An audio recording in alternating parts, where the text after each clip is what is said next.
The document that just hit the desk of the United Kingdom Charity Commission at 0900 hours on March the 12th, 2026, has sent a shockwave through the global aviation industry and the halls of Montecito. It is a leaked internal memo confirming that Boeing, a titan of aerospace, has abruptly terminated its multi-million-dollar sponsorship of the Birmingham 2027 Invictus Games. This is not just a financial withdrawal, it is a declaration of no confidence. We are witnessing the collapse of what was once a beacon of hope for veterans, now transformed into a cautionary tale of corporate mismanagement. The financial report for the 2024 fiscal year of the Invictus Foundation was submitted late, long after the maximum extension period had expired. The numbers tell a story of excess that is difficult to justify. Following the Vancouver 2025 summit, which saw spending figures that can only be described as staggering, the foundation is now bleeding dry. While the athletes were promised resources, the ledger shows millions diverted into what experts call optics manufacturing. Prince Harry and Meghan Markle have made a fundamental strategic error. They believed that their personal celebrity was an invincible asset. However, in the cold, calculated eyes of the financial world, they have transitioned from global icons to distressed assets. As one senior executive reportedly whispered behind closed doors during the Vancouver closing ceremony, "We are no longer funding a mission for veterans. We are funding a lifestyle brand that is losing its market share." Before we dive deeper into the specific numbers that broke the Boeing deal, please take a second to hit the like button and subscribe to the Royal Audit. It helps us keep bringing you these deep dives into the intersection of royalty and global finance. If you have a thought on where the Invictus funding went, drop a comment below. We read every single one. The crisis reached a breaking point at 14:30 hours on February the 15th, 2026. Internal communications from the Birmingham 2027 Planning Committee revealed a terrifying reality: the Games are facing an immediate threat of bankruptcy. The catalyst for this exposure was not just bad luck. While Tom Bower's latest book, Betrayal, has captured the headlines, it acted only as the spark. The book vented the truth about a governance vacuum that the Sussexes have carefully hidden for over 2 years. Bower recounts a conversation where a high-ranking official warned the couple, stating, "The focus has shifted too far from the competitors to the cameras," to which the response from the Sussex camp was reportedly, "The cameras are what keep the mission relevant." That fundamental disagreement on the purpose of Invictus is why Boeing walked away. The corporate world does not invest in vanity, it invests in stability. And right now, the Invictus Foundation is anything but stable. This is the moment the optics manufacturing machine finally ran out of fuel. The math of morality has failed. When the final ledger for the Vancouver 2025 Games was closed, the figures revealed a staggering discrepancy that auditors are now calling the bling paradox. The total expenditure reached 63.2 million Canadian dollars. When you divide that by the 534 athletes who actually competed, the cost reaches $118,352 per veteran. To put that into perspective, the Warrior Games, run by the United States Department of Defense, operates its entire annual program for approximately $2 million. In Germany, the cost per head for similar veteran support programs is managed at just $750. We have to ask, where did that $118,000 per person actually go? It certainly didn't go into the pockets or the long-term health care of the men and women on the track. This is where the audit turns from financial mismanagement to a crisis of character. The original mission of the foundation was to serve as a beacon for those who sacrificed everything. However, the data suggests a shift toward what experts describe as lifestyle inflation. The presence of Meghan Markle has transitioned from that of a supportive patron to a phenomenon of total overshadowing. The event is no longer a backdrop for veteran recovery. It has become a stage for personal branding. One former staff member reportedly described the atmosphere behind the scenes, stating that the focus had shifted entirely. They recalled a moment where a logistics coordinator asked, "Are we prioritizing the transport for the athletes or the clearance for the private motorcade?" The answer, delivered with cold certainty, was that the optics of the arrival were the priority. This is the bling paradox in its purest form. The more the Sussexes spent on the appearance of success, the less value reached the people they claim to represent. The most heartbreaking evidence of this moral mathematics can be found in the stories of the Nigerian veterans. In a country where the average monthly income for a veteran might hover around $100, these heroes were reportedly expected to secure their own airfare and hotel accommodations to participate. While the foundation sat on a budget that allowed for $118,000 of spending per athlete, those with the least were left to fend for themselves. The audit reveals that the money wasn't spent on the veterans, it was spent around them. It was funneled into high-level private security details, elite VIP hospitality suites, and a luxury wardrobe budget for Meghan that could have funded an entire team's rehabilitation for a year.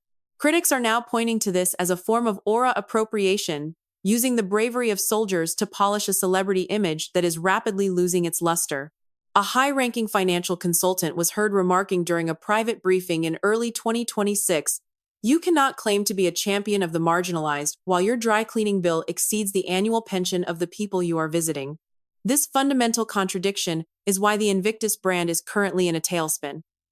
The corporate world can forgive a loss, but it rarely forgives hypocrisy. As we look closer at the 2024 filings, a new question emerges. If the money wasn't going to the athletes, and it wasn't going to the host cities, who was truly benefiting from the $63 million price tag? The paper trail leads to a series of shell companies and consultancy firms that suggest the governance vacuum was not an accident, but a design. The next set of documents we've uncovered suggests that the Boeing withdrawal was only the first domino to fall. The fundamental friction point in this escalating crisis is a clash of cultures. The Sussexes are attempting to apply royal privacy protocols to a business model funded by the public purse. In the world of corporate governance, transparency is not an option, it is a legal mandate. However, as of July 2026, the Invictus financial structure looks less like a charity and more like a sophisticated shell game designed to shield the couple from scrutiny. The investigation centers on 30 million Canadian dollars in taxpayer funds. This massive sum did not move directly from the government to the sporting venues.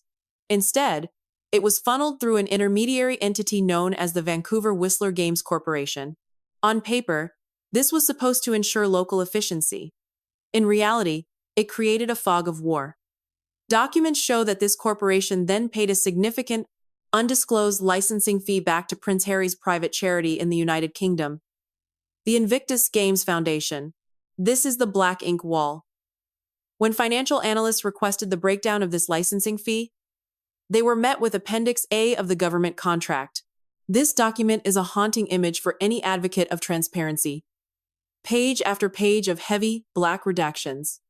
Every dollar amount, every service description, and every recipient name has been struck out. The question that is now haunting the halls of the Canadian Parliament is simple. What is the market value of a royal brand when it is being paid for by citizens who are struggling with an affordability crisis?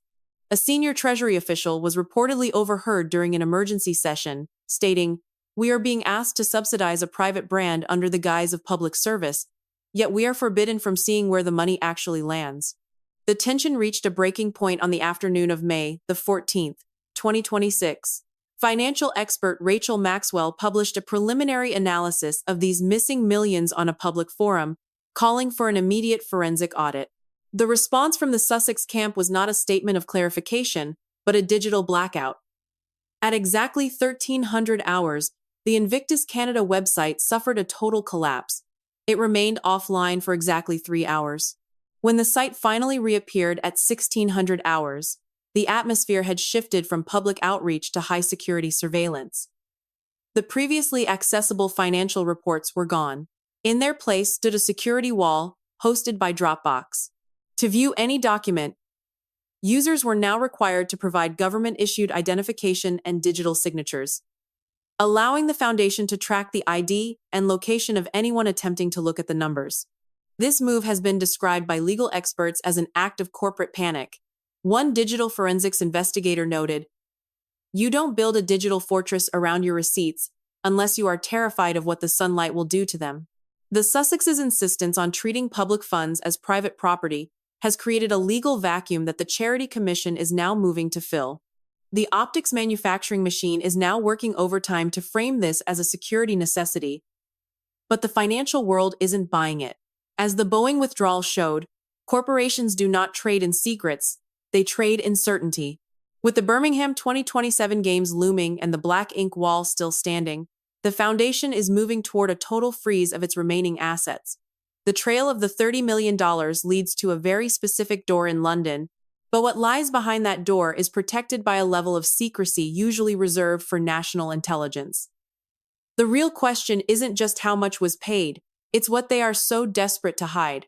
By June the 10th, 2026, the quiet corridors of the Birmingham 2027 Organizing Committee had become a symbol of a deeper, more systemic rot.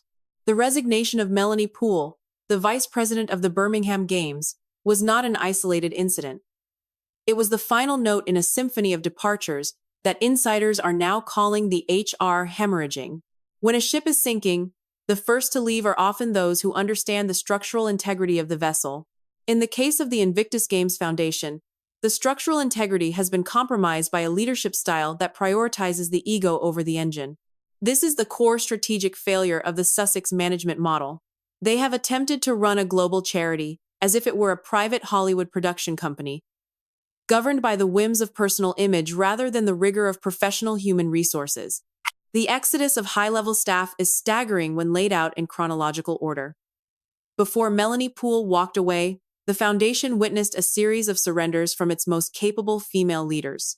We have seen the quiet departure of the chief financial officer, the director of communications, and most notably, the replacement of two seasoned Canadian CEOs during the lead-up to the Vancouver Games, all without a single transparent explanation to the public.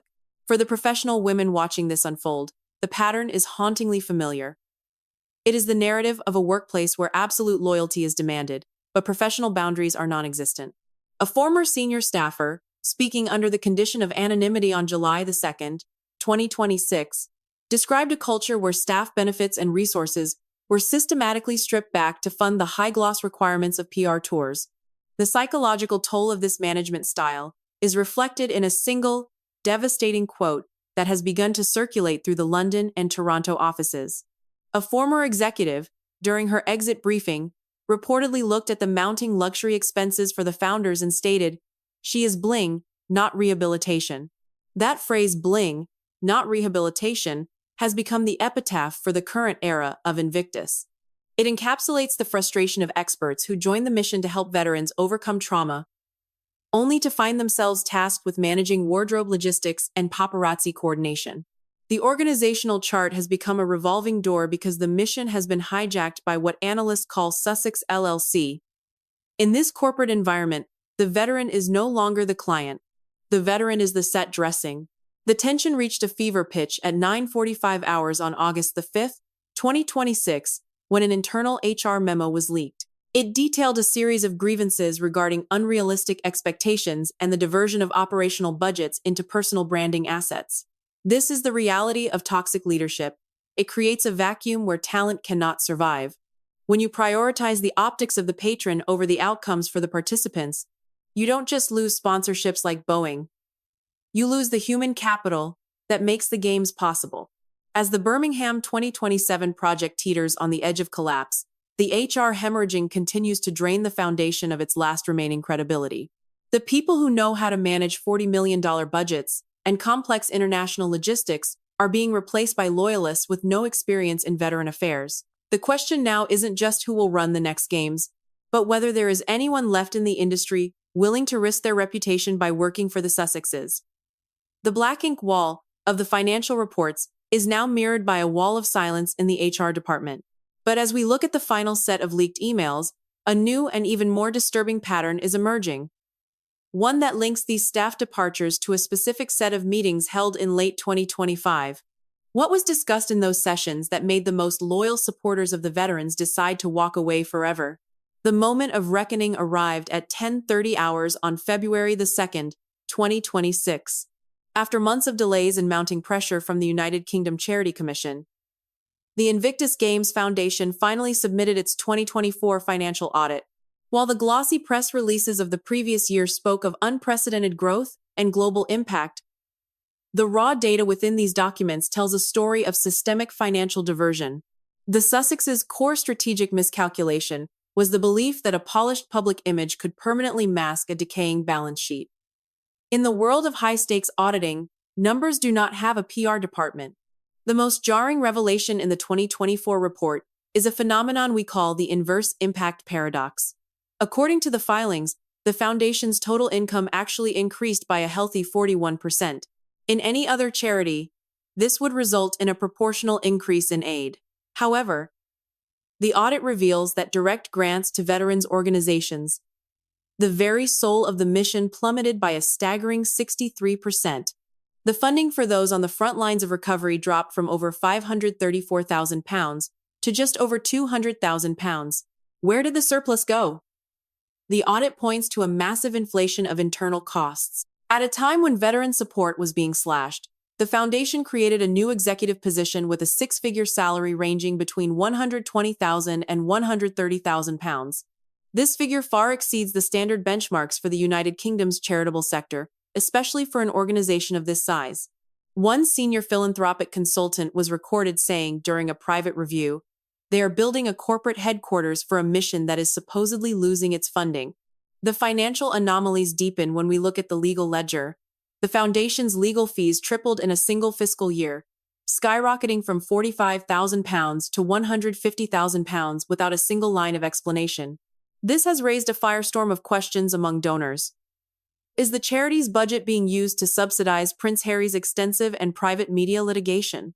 When an internal accountant reportedly questioned the necessity of these legal retainers, the response from leadership was a curt reminder that protecting the brand is protecting the mission. But as the Boeing withdrawal proves, the brand and the mission are now two very different things. Perhaps the most disturbing entry in the 2024 audit involves a ghost entity known as Dunes LLC.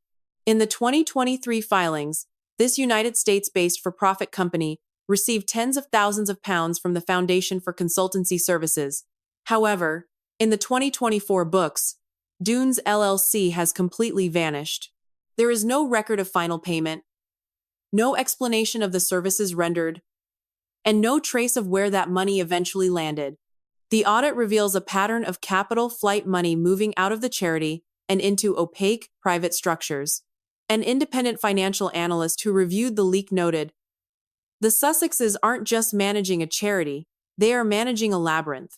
And the deeper you go into the maze, the less you see of the veterans." As the sun set on the day of the filing, the atmosphere at the Charity Commission was described as grimly expectant. The gap between the 63% drop in veteran aid and the tripling of legal fees is a chasm that cannot be crossed with a simple celebrity interview. The black ink wall is starting to crack, and as the investigation turns toward the mysterious Dunes LLC, we are forced to ask, if the money isn't helping the heroes, and it's not staying in the foundation, whose pockets is it actually lining? The answer may lie in a series of offshore accounts that even the most seasoned auditors are only just beginning to uncover. The ultimate strategic failure of the Sussexes was a fundamental misunderstanding of power. They believed that global celebrity and star power could supersede the ancient, rigid institutions of state governance. By the summer of 2026, the governments of the United Kingdom and Australia delivered a brutal correction. The world is witnessing a domino effect of divestment, where nations are choosing to protect their veterans while systematically erasing the brand of Harry and Meghan. The most surgical strike came from Canberra. Just minutes before the official announcement of the Australian national budget, the government confirmed a total withdrawal of funding for Invictus Australia. At the same time, they announced a historic $14 billion increase in defense spending, specifically targeting veteran suicide prevention and mental health. The message was unmistakable. As one defense official reportedly stated during a press briefing, "Our commitment is to the soldier, not the celebrity. We are funding the recovery, not the red carpet." This wasn't a rejection of the veterans, it was a total rejection of the Sussex brand. Across the globe, the situation in the United Kingdom is even more precarious. The Birmingham City Council is currently drowning in £760 million of debt. To prevent an international embarrassment, the United Kingdom government was forced to inject £26 million of taxpayer money into the Birmingham 2027 Games. Yet, despite this massive state subsidy, the corporate world remains terrified. As of today, only one major corporation, Deloitte, has been willing to publicly attach its name as a sponsor. The rest of the private sector is staying silent, watching as the Invictus name becomes synonymous with financial risk. This leads us to the ultimate legal jeopardy. In Canada, the Revenue Agency, the CRA, is notorious for its lack of sentimentality. If their investigation into the Vancouver Black Ink contracts finds that charitable funds were used to enrich private individuals, the penalties are catastrophic. Under Canadian law, a charity found guilty of such a breach can be closed immediately, with a financial penalty equal to 125% of the diverted funds.